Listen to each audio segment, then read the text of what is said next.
was murdered. No, but what was weird about it was, they said, and I was very close to her. I mean, we were very good friends. And I said, you know, and I remember it also being very hard. It was like a seance, but there wasn't anything formal. I think we were sitting around a table, but they were just constantly relaxing. She was there, and she said, I can't stay. I can just stay a few minutes. And somebody asked her a question, and she answered it. And then she started fading. Said, I'm sorry. I'll try to come back if I can. Oh, my really weird. And then I remember Trent thanking me. Oh, God, I know we couldn't have done it if you hadn't been here. I had other dreams where the theater was huge. I remember walking through their cafeteria, the Alice cafeteria. I thought we'd be trained, walking for miles. Some people would know me, and I'd see hundreds of people that worked there that I'd never seen or heard of. Certain places. A lot of horror house dreams I've had, too. Yeah. I had a lot, too. especially the horror house, not. I've had a lot of those, too. Oh. Roger keeps coming back in my dreams. Oh, that's scary. Well, Very scary. You know, and I've generally missed an entrance or done something bad. Very much like real life. Had some strange shoe. I've had several of mine that were, at least two, and I think 3 or 4, that were the same, exactly the same situation, just like the theater nightmares. We're about to open it, and we haven't rehearsed it. For a while, well, of course I didn't. And I said, yeah, but, and one of them was like at a Kiwanis meeting or something, like a big banquet room. You know, it was all these tables and people sitting around here, and then like we're putting it on the floor here, and they had a couple of screens on the side of the bare floor. And the show is starting. I mean, people are out there doing lines that I knew, and I have no, and I'm funny. It's like this old trunk, and here's this wadded up sheriff's truck, and it's almost time for my entrance. Oh, it's awful. I've had the variation of that one, 2 or 3 of them. We're starting, and people said it was. I don't know if it was even a real person. Jim Austin. I know. And he wakes up screaming. The time at the tone. Somebody saying something about a microphone.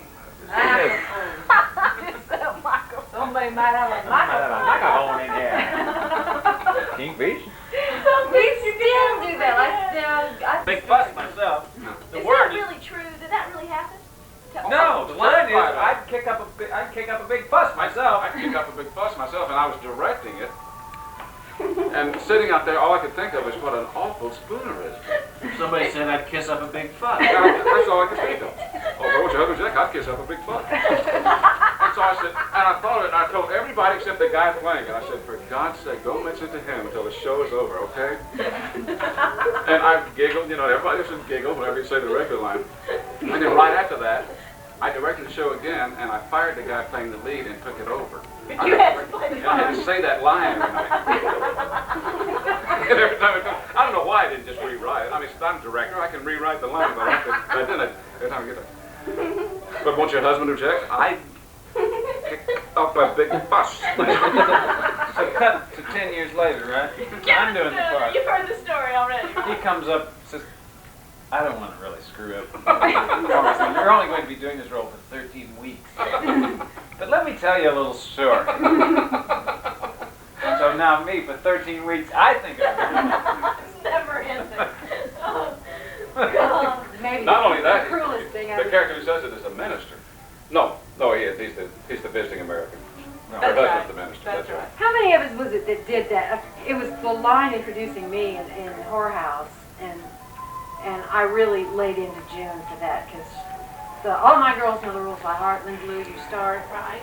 And so we thought, June, don't. It'd be so easy to say, Linda Lou, you fart.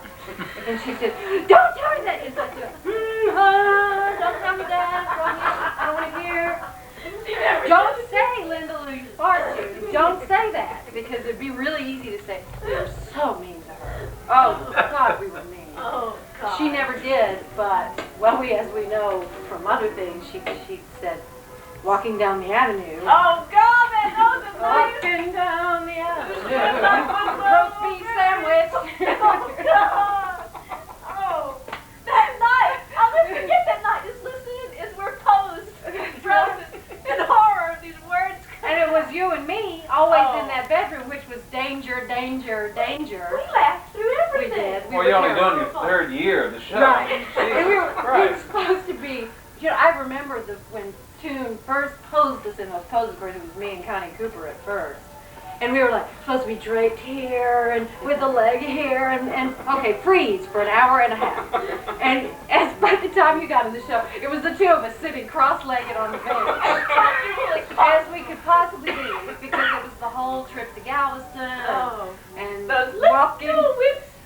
Little clouds of smoke. Who said life was a roast beef sandwich walking down the avenue. I like your on a clear day story. I still tell that one. Oh, God. On a clear day, on a clear day, on a clear day, you'll see. Travis Franklin. That was that Travis, right? Yeah. Yeah, which made it so much better because he was so perfect.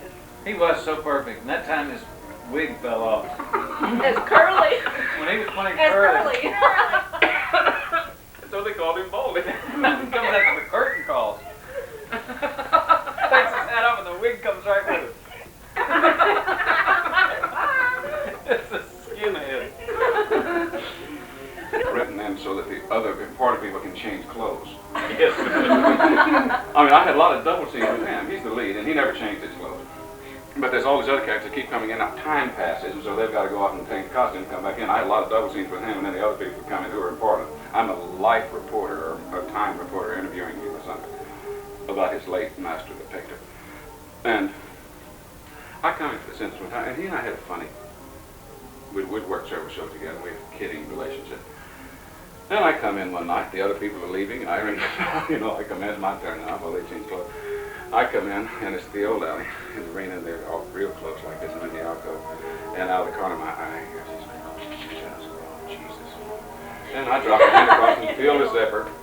And so I immediately, now he's the lead in the show, and has all the funny lines. I've got 2 laughs in the whole show, maybe, and he's got 80. And naturally, the blocking favors him, because he's the lead, you know. But where I stand up and he does wherever he wants to, you know, and I figure. In this case, I walked straight over to the couch and sat down and just walked in. And I had like a 7 or 8 minute scene, and I sat playing the whole scene like this. Had him and finish. I good to talk to you. And I leave, and I thought he's going to be furious. You know, he's going to be furious. Think I'm pulling the joke just to, you know, just to throw him. I sit through the whole scene, and he's got to adjust to me all the time. I had a little blocking. So I go off and I'm waiting for him at the end of the act. I know he's got where he exits. I'm waiting on that. He comes out the curtain, the lights applause, and he comes out the door and I said, Jim, I'm sorry, it wasn't a gag, believe me, it wasn't a gag. Please don't think I was kidding. He said, I said, my fly was on set. I had no chance to go. Oh no, I wasn't mad. I thought you were sick. You turned white. I started going pale. All I could think was get the scene over so you could. He's having a heart attack. This guy's gonna die. So I said, okay, great, we're going to start the song sooner. And we're out on stage doing it. And I swear, it couldn't have been more than 5 or 6 lines before the cue for the song. And I felt this deadness, just that deadness coming out of that pit. I mean, but it wasn't even time, it wasn't even close yet for his cue yet. And I thought, all of a sudden the thought goes through my mind. Frank didn't give Charles Rosencrantz the note that we're going to start the song sooner. The cue's going to be different. So I said, okay, how am I going to handle this? And I said, I'm not sure, you know, because it's Marge's gig, you know, it's her cue. I'm just there, you know, and I sing with her. We do this silly tune. And so the time came, nothing. And so Marge, and I said, okay, what's going to happen? And Marge decides she's going to take over. Fix it. Marge is going to save the day. Uh-oh. And so I was so amused at this point, I said, well, why not? This is fun. I'll let her do it. Let's see how she does. Because there's nothing worse than 2 people trying to take over, you know. So I said, let's see how Marge does, you know. And so she says, why don't we, Colonel, or was I a general, why don't we take a stroll down the street? Okay. So we walk across the stage, we turn around, we walk back, you know, meanwhile Rosecrans, barely, his head is just now starting to come up like out of this fog, like something different here, you know. She says, why don't you dance with me, General? Why don't you dance with me? I said, oh, you dance, you know. Dancing up down, you know, you see all these people, you know, the stage manager, what's his name? Bill Roberts. Says, you know, you can see him, you know, peeking out like, this is, I don't think this, was there a change here? You know, you know that this is what they're thinking. Was this a change that no one told me about? And then, you know, we do another stroll, and she said, so would you dance with me again, Joe? And I said, no, I don't want to dance. She says, just break me, you asshole. So then she starts singing the song a cappella. Oh no! Oh, She that's starts the to worst. sing the song. Always the worst. Oh, Of all choices, that's yeah. the worst. So she starts to, what's the song? Do you ever dream of Do Vienna? you ever dream of Vienna? Charles finally thinks, oh, you see his head come up like, oh, I must have missed my cue. So he starts the lead in. Oh no! In the middle of her song, you know. And so and she stops. She says, "What?" And I finally, and then he stops, and we're sitting out there. And I finally had to turn to Charles and say, Charles, will you just start the damn thing over again? And the audience went crazy. They loved it. Ben's been out there obviously floundering for 5 minutes. Walking and strolling and dancing. Yeah, and, you know, and that's that kind of thing where you just, you know, acknowledge it. Of course. Which you just, you know, and they went crazy. And of course, Bill Roberts, by then, he decided he was going to save it. Just as soon, right after I said that, blackout, curtain comes down. We went on to the next scene. They never did it. Never did it then. The most confused audience in the world. Vying only with the audience of the show at the dinner theater where there were 2 cues in Act 1 and in Act 3 that were very similar. Oh, yeah. And the show that Ricky was in, I don't remember, one of those ridiculous farces, you know, when everything, you better not get mixed up, or you're really in trouble. Oh. Then the guy went into, Chris Clements was on stage.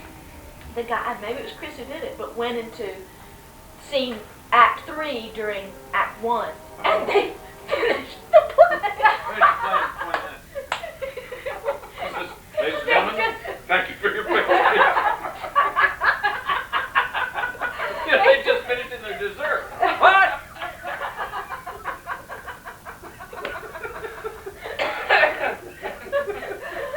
I love that story. Mary said, flipping frantically to the script and trying to send people out.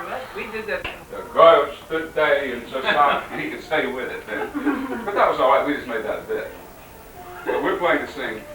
The 2 gangsters are with the fun club. And he's talking to the senator, Lily Vanessi's new boyfriend, fiance, whatever. And we're out there. It's like, we'd actually opened. It was the second or third night. And we're out there. And they've got all the lines, but the gangsters go everywhere with him. We got no lines. We just stand in there. And comes to his cue. The senator gives him the cue, and I don't know if he's going to faint or cry, but what he ain't going to do is Say talk. the line.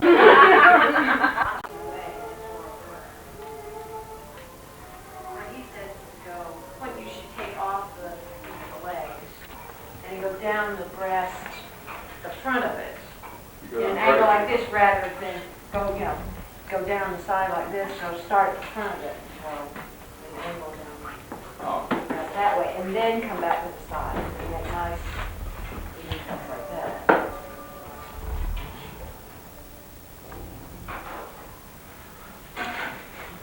Oh, I never got to see it, but I did the Little Match Girl. Do you remember? Teresa was in that. Huh? Oh, this must be different. No, it was in Houston. Yeah, years ago. 20 years ago. Teresa was in that, yeah. Yeah, I was in it. I was the father in the Rich House. And the woman who was the producer-director was my wife. And she had been on this series about Salt and pepper. Crossover when my children were little, I just needed street people. But would you work out at Westbridge Square? Yeah. We know her by this time, but we finally get around to work, and we borrowed some rich house over, who was it, William Parrish or somebody, right over by Rice University. One of those houses on South Main that's right by Rice. Beautiful home, and that's where we shot. Our scene. So we're in this period clothes, so she's playing my wife. And I didn't know her at all, and it turned, she was the trash mouth of the world. Is that right? Was she really? I thought I was trashy. And I made, this thing was without sound. I think there's going to be voiceover or something, some narration or something. And I'm walking in the living room and in the dining room with her and I, we're going to have our Christmas dinner. That's the scene where the turkey later dances and the little magic girl's fantasy. She's outside looking through the window and the turkey gets continuing at it and telling me things we're going to do when we get upstairs. Oh. I mean, union. And she had named like a flat fee or something from that hard. I don't know what it wasn't much money. We were talking, it was $200 or something. And then later, I got paid enough time to talk only a couple $100. So I held down and I never signed anything. And I was polite enough not to mention that for a long time. And finally she said, well, look, the match girl who later wound up, I saw her in Touch shows as a grown girl. She's a gorgeous Sweetheart, Shannon College, right? Oh, she's still working on. She's the one who worked as Shannon John for a while, I think. Oh. Wasn't that? No, I believe that's Shannon Green, Oh, that's right. who committed suicide. Is this fun? I'll just give you a little. Mother Teresa is an Armenian, I just heard the other day. She Is is. she really? And so we're talking about how ugly she was, how ugly the Armenians were because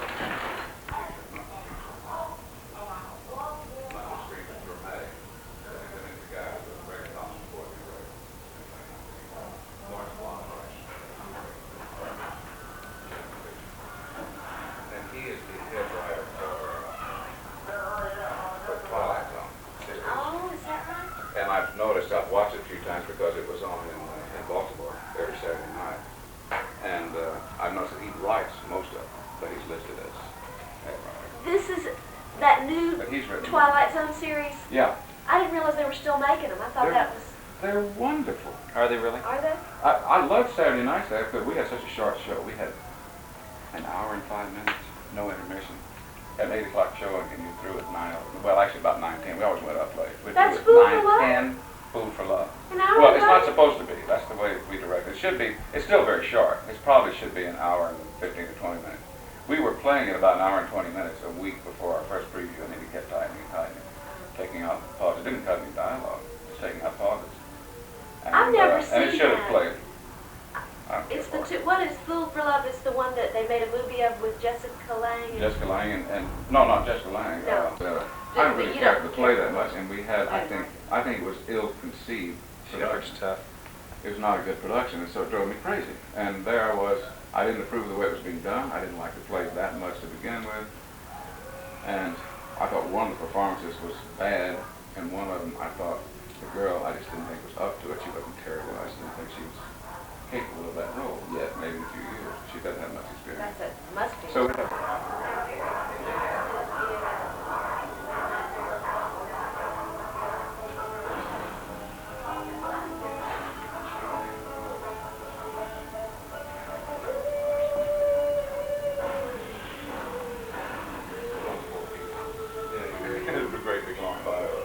Yeah. Where's your bio in the program? Oh, Brian, that's right. You needed a bio for your program.